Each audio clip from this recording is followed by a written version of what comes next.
साथ ही दोहराया गया कि भारत में किसी भी सैन्य लक्ष्य पर हमले का उचित जवाब दिया जाएगा।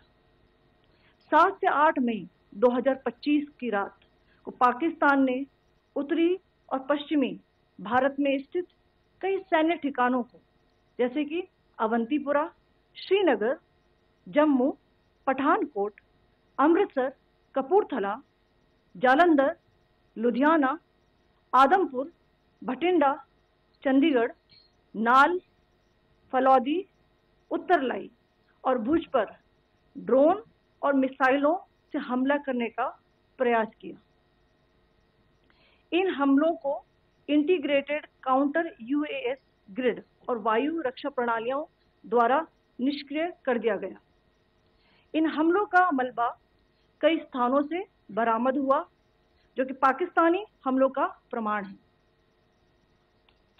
On the night of 7th May 2025, Pakistan attempted to engage a number of military targets in northern and western India using drones and missiles.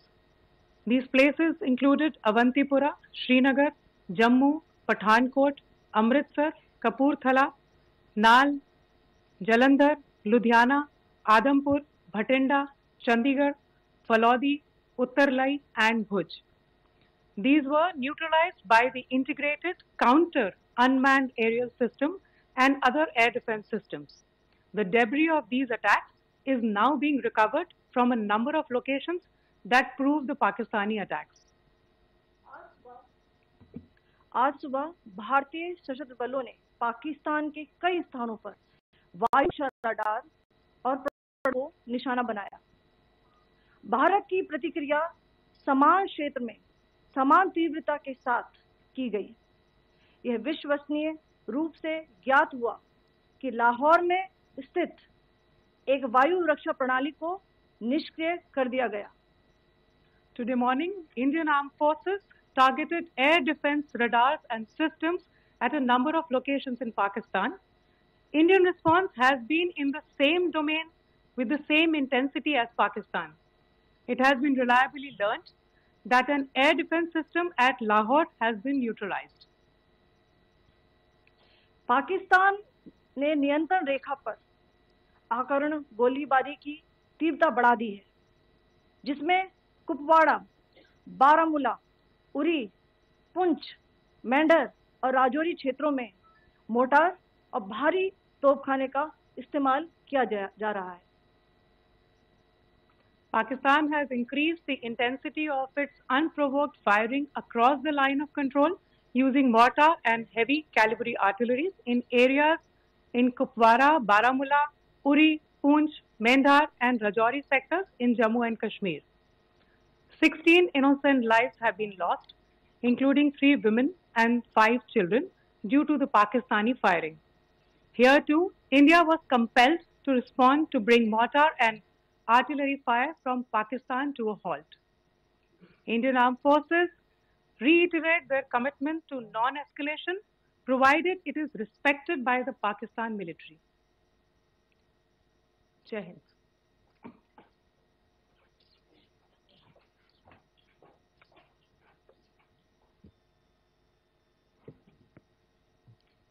Thank you. Friends, this is, as I said, further to the briefing that was provided yesterday and some of the updates that have been just provided by Colonel Qureshi and Wing Commander Singh.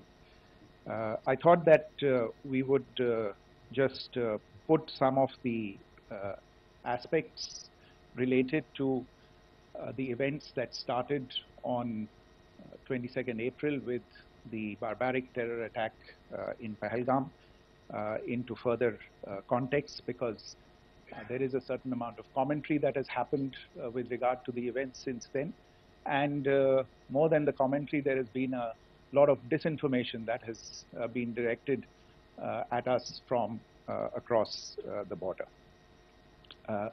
So a few things that I would like you to keep in mind.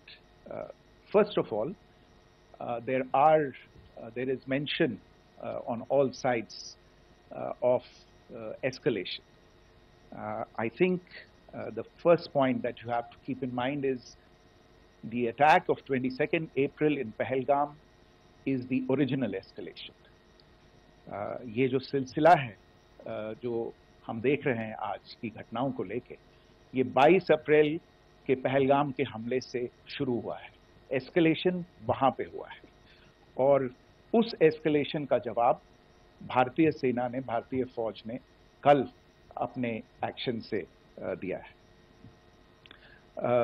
Secondly, I want to invite your attention to the involvement of the group calling itself the Resistance Front in these attacks.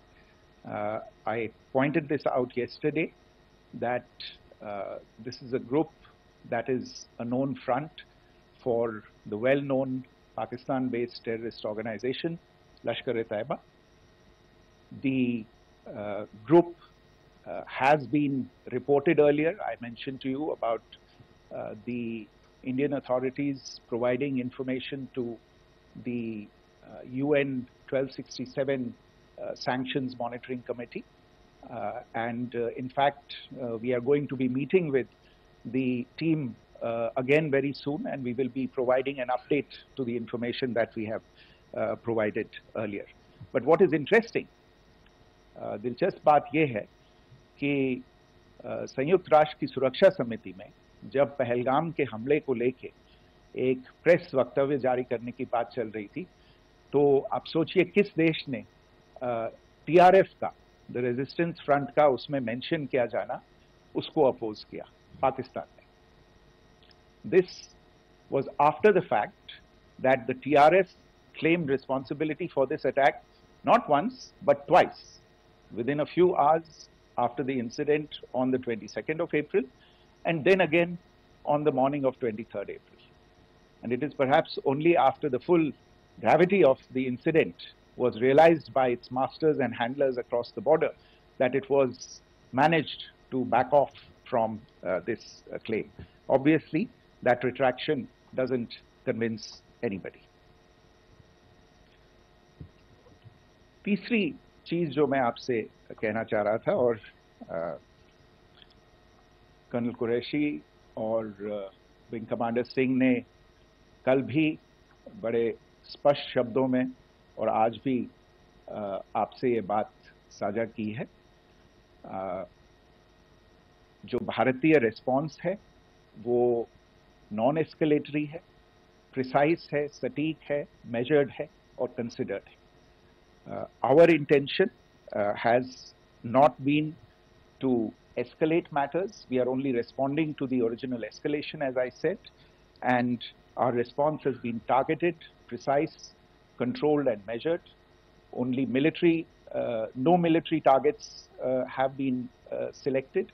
Only terrorist infrastructure in Pakistan has been hit. Now, there are, as I said, a number of issues that have been raised in commentaries, and there's a lot of, as I said, unfounded disinformation and fabrication that has come from across the border. And I would just like to use this opportunity to set the record straight on some of these issues.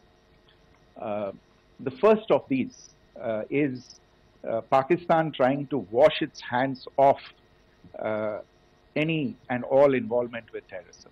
I think the Pakistani information minister said there are no terrorists in Pakistan, and I think he was challenged on that in the television program that he was appearing on.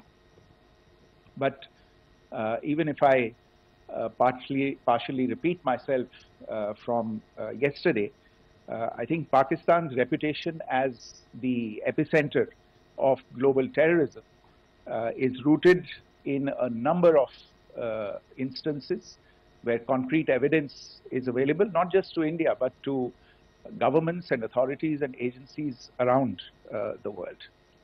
There are several terrorist attacks around the world where Pakistani fingerprints have been found. I don't need to belabor the point with regard to this audience about where Osama bin Laden was found and who called him a martyr. Pakistan has also for decades pursued cross-border terrorism into India with impunity, and as I said yesterday also, in order to deliberately mislead the international community, they claimed that the terrorist Sajid Mir was dead. They came under pressure, and Sajid Mir was then brought back to life, arrested, and is now apparently in Pakistani custody. Pakistan is also home to a very large number of UN proscribed as well as UN proscribed terrorists, as well as terrorists proscribed by a number of other governments in the world, including, of course, the Lashkar-e-Taiba and the Jaish-e-Mohammed, as well as their leaders, Masood Azhar and Hafiz Mohammed Saeed. आपने देखा होगा हाल ही में पिछले ही कुछ दिनों में पाकिस्तान के रक्षा मंत्री और उनके पूर्व विदेश मंत्री दोनों ने इस बात को माना है कि पाकिस्तान का ऐसे ग्रुप्स के साथ जो रिश्ता है वो क्या रहा है. Both the defense minister and the former foreign minister of Pakistan, I think they've done a more eloquent job of this than I could ever do in terms of describing their country's implication in international terrorism and their involvement in housing these kinds of groups. दूसरा जो विषय है वो है पाकिस्तान का जो एक दावा है कि एक इंटरनेशनल impartial investigation होना चाहिए, एक joint investigative committee होनी चाहिए. These calls for jointly investigating this heinous and barbaric attack in Pahalgam. Again, I think you know the history well on this. You know the track record well, and it is not a bright track record insofar as Pakistan is concerned. In fact, in the pursuit of justice for the victims of multiple terrorist attacks, whether it be Mumbai in 2008, in Pathankot in 2016, or many others, but in particular for these two attacks, India had offered to cooperate. India provided forensic evidence and urged Pakistan to bring the perpetrators of these attacks to justice.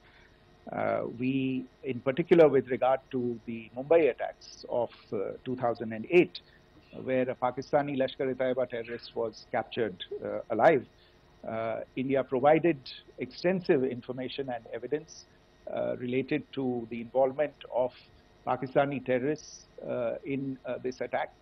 Cases were registered, but you are all aware that these cases have not progressed despite the formation of judicial teams, etc. And Pakistan has consistently stonewalled all efforts to move the investigation along.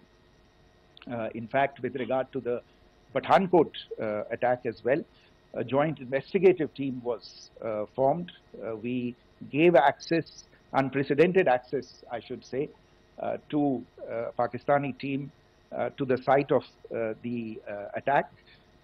Details of call records data and DNA, etc., were shared with Pakistan. We had shared with them details related that we had been able to access to the addresses of terrorists. We presented evidence against the office bearers of Jaish-e-Mohammed who had conspired in the attack, and the handlers of the terrorists who facilitated them and guided them in. But there has been no movement on this. So in all of this, I think the experience has not been positive, and it certainly doesn't give us the confidence now to take at face value Pakistani assertions of wishing to participate in a joint investigation. These are just delaying tactics. These are just stonewalling tactics. And in fact, there is reason to believe that Pakistan uses the evidence that we provide only to cover its tracks and, in fact, defend the terrorists who we are looking for and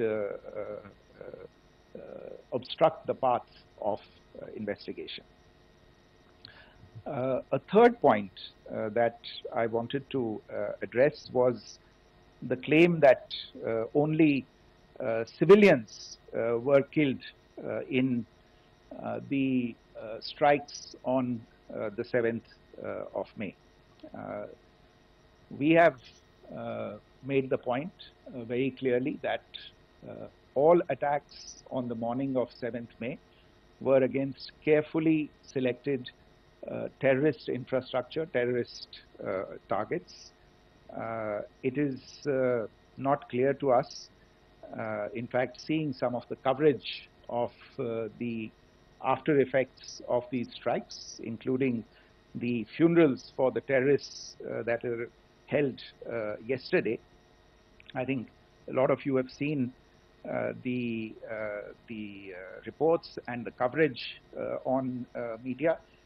If only civilians, if any civilians were killed in these attacks, I wonder what message this picture actually sends to all of you.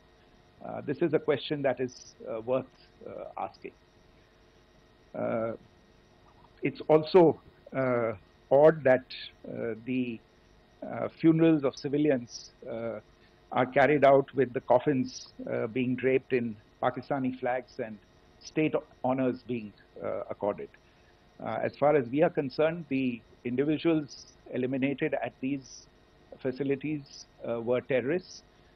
Giving terrorist state funerals may be a practice in Pakistan. Doesn't seem to make much sense to us. Pakistan has also claimed that India deliberately attacked religious sites. This is completely false again.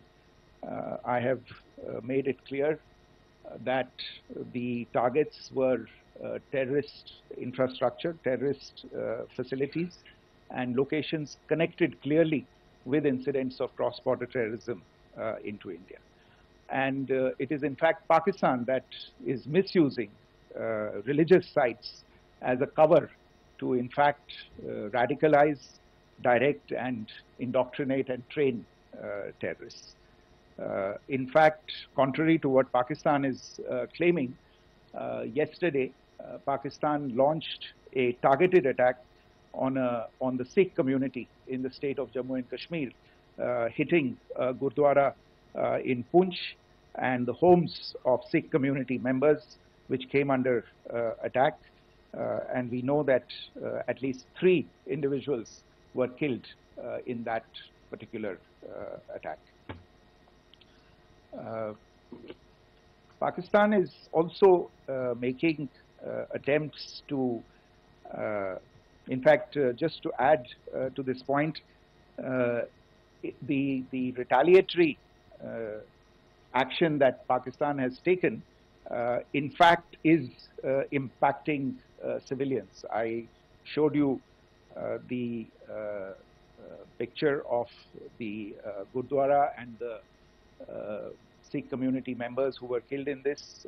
There are other civilians also who've been killed and injured in these attacks. In fact, since yesterday morning, a total of 16 civilians have been killed and 59 others have been injured in the attacks by Pakistan. Not only this, Pakistan is also making attempts as part of its disinformation campaign to paint our action with regard to cross-border terrorism through the communal angle. If that is the issue, then I think I can do no better than to cite or point you in the direction of the Pakistan Army Chief's speech of 16 April 2025, I think that is the last word in communal rhetoric. And in the Pahalgam attack itself, you are aware of the kind of religious profiling that was done there, and perhaps there is a linkage between these two events. I can only say that these nefarious designs will not be allowed to succeed in India. And it is to be noted that people from all faiths, all religions, all regions in India have unequivocally, not just in India but around the world, have condemned these attacks. The Pakistani claims of now responding to India's strikes of the 7th of May. As I said right at the outset, it is India which is responding. The original escalation was by Pakistan on the 22nd of April. We are the ones who are responding to that escalation with the action that was taken yesterday morning. And again, I would like to emphasize that the action was restrained. It was directed towards non-civilian, non-military targets and confined to terrorist camps. And again, as we have been saying since yesterday, any further action by Pakistan, some of which we are seeing today, is nothing but escalation by Pakistan now once again, and will be responded to and is being responded to appropriately. One point that I wanted to also address was the allegations to the targeting of a dam, the Neelam Jhelum project in Pakistan-occupied Kashmir. I want to say that this is an absolute and complete fabrication and a blatant lie. India has targeted only and only terrorist infrastructure, and the details of that terrorist infrastructure, together with the locations, were shared with you yesterday by Colonel Qureshi and Wing Commander Singh. I should note that if this kind of a claim is a pretext for targeting Indian infrastructure of a similar nature, Pakistan will be entirely responsible for the consequences that will undoubtedly follow. Finally, I want to address the some issues that have been raised related to the Indus Waters Treaty and the disinformation that has been raised in regard to that as well. The fact is that there have been fundamental changes in the circumstances in which the Indus Waters Treaty was concluded, and they call for a reassessment of the obligations under the treaty. Over the last year and a half to 2 years, India has been in communication with the government of Pakistan. We've sent several notices to them requesting for negotiations to discuss modification of the treaty. India has for 6+ decades now honored the treaty, even during periods when Pakistan imposed multiple wars on us, and even when relations were adversarial. Pakistan is the one that has been acting in violation of the treaty, deliberately creating legal roadblocks in India exercising its legitimate rights on the western rivers. Any projects that India sought to build on the eastern rivers, and even on the western rivers, which we are allowed to by the treaty, were always challenged by Pakistan, thereby hampering our rights to utilize our legitimate waters under the treaty. In fact, if you see the preamble of the treaty itself states that the treaty was concluded in a spirit of goodwill and friendship. Mark those words, concluded in a spirit of goodwill and friendship. ये भारत का धैर्य और भारत की सहनशीलता है जो 65 साल से हम इतनी प्रोवोकेशन के बावजूद इस ट्रीटी को निभा रहे हैं. However, as has been made clear earlier as well, Pakistan has not responded to our request to enter into negotiations for a reassessment of the obligations under the treaty. A number of conditions have changed.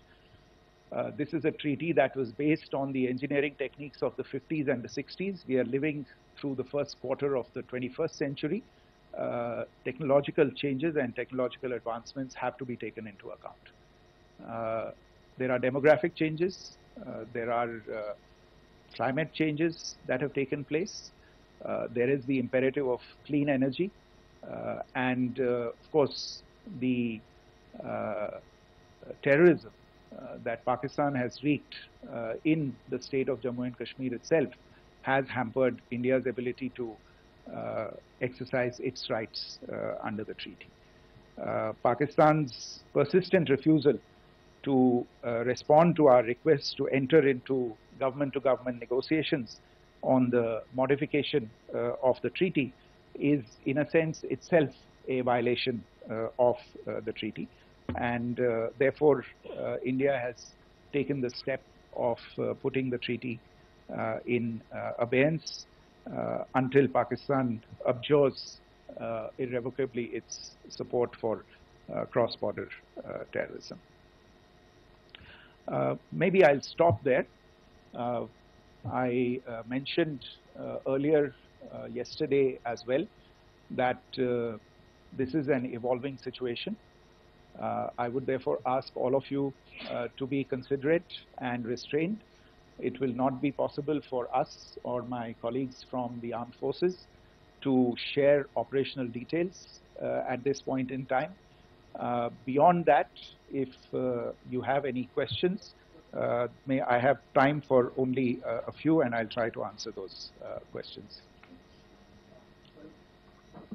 Okay, I give the floor to Rishabh.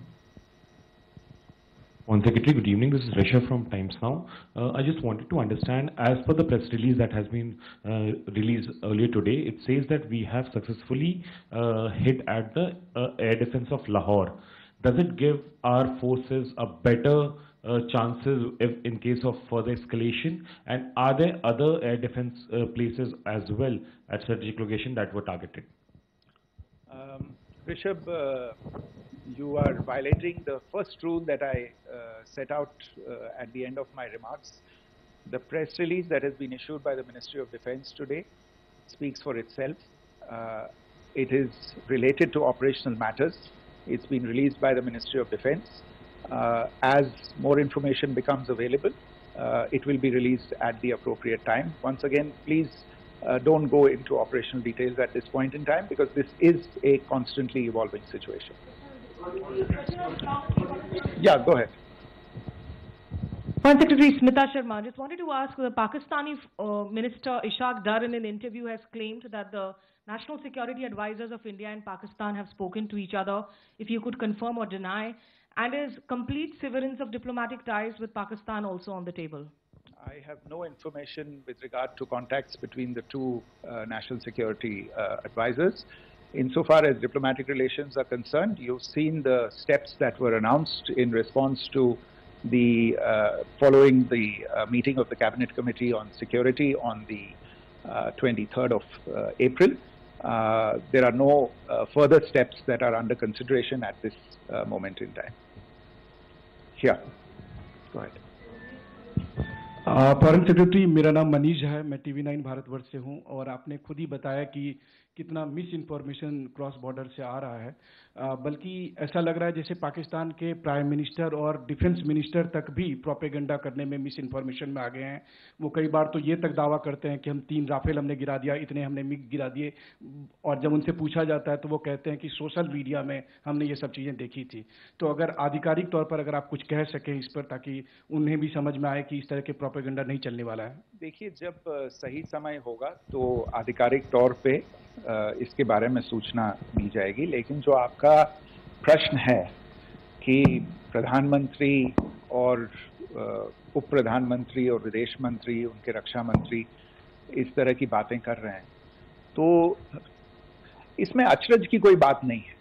आखिरकार ये एक देश है जिसने अपना इसका जन्म लेते ही झूठ शुरू हो गया था। 1947 में जब पाकिस्तानी फौज ने जम्मू कश्मीर पे दावा बोला, तो उन्होंने किसी ऐसे वैसे व्यक्ति से नहीं, संयुक्त राष्ट्र से झूठ बोला कि हमारा कोई लेना देना नहीं है इससे, ये लोग जो गए हैं वो तो कबायली हैं। वो तो जब हमारी फौज वहां पे पहुंची और UN के लोग, संयुक्त राष्ट्र के लोग खुद वहां पे पहुंचे, उन्होंने देखा कि वहां तो पाकिस्तानी फौज घुसपैठ करके आ गई है, उसके बाद पाकिस्तान को मुंह की देखनी पड़ी और उनको मानना पड़ा कि हाँ, उनकी फौज वहां पे कुछ समय से पड़ी हुई है। तो ये जो यात्रा है एक तरह से 75 साल पहले शुरू हो चुकी है। तो I am not surprise that this kind of disinformation is being indulged in. Yeah. Siddhant. Sir, Siddhant from Beyond. Sir, we have seen a lot of negative comments coming from the Pakistani military of escalation. If tomorrow there is an escalation, there are strikes, we know one attempt has been thwarted, what will be the Indian response to those attempts of creating more escalation? Because it is looking like it's going towards more escalation. And my second question is, are any other world powers, essentially the P5 countries, the West Asian countries, reaching out to de-escalate the current situation? Look, on escalation, we've already made our stance clear. I mean, there are 2 basic points. First of all, it is Pakistan that escalated on the 22nd of April. We are only responding to that escalation. And then what we have said yesterday and what my colleagues have said today, that now if there is an attempt at further escalation by Pakistan, it will be responded to in an appropriate domain. And therefore, the choice is entirely that of Pakistan to make. As to your second question, I don't think I can do better than to point you in the direction of the statements that are being made from practically every chancellery in the world and the sentiment that they are carrying. That sentiment essentially, and for the major portion, is support for the government of India in the context of the condemnation of the terrorist attack in Pahalgam on the 22nd of April.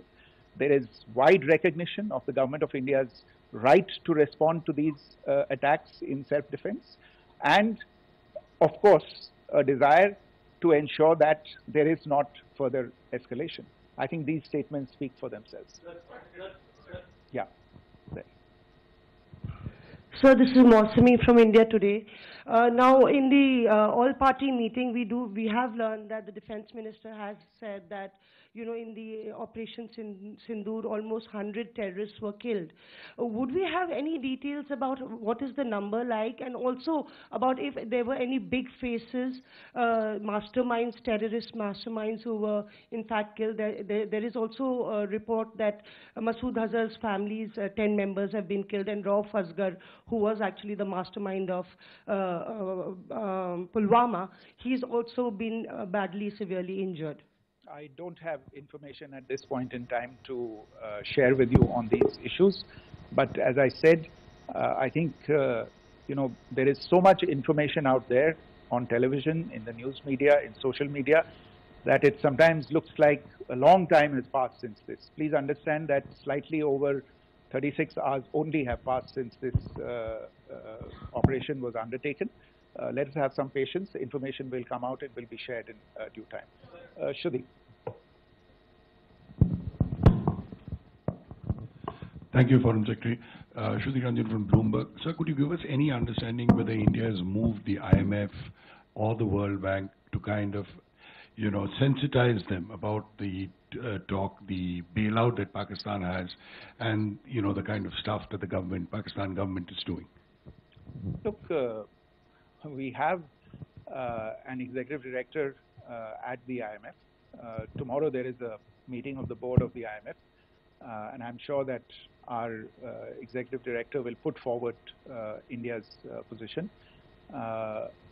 The decisions of the board are a different matter. You know the process through which they are made.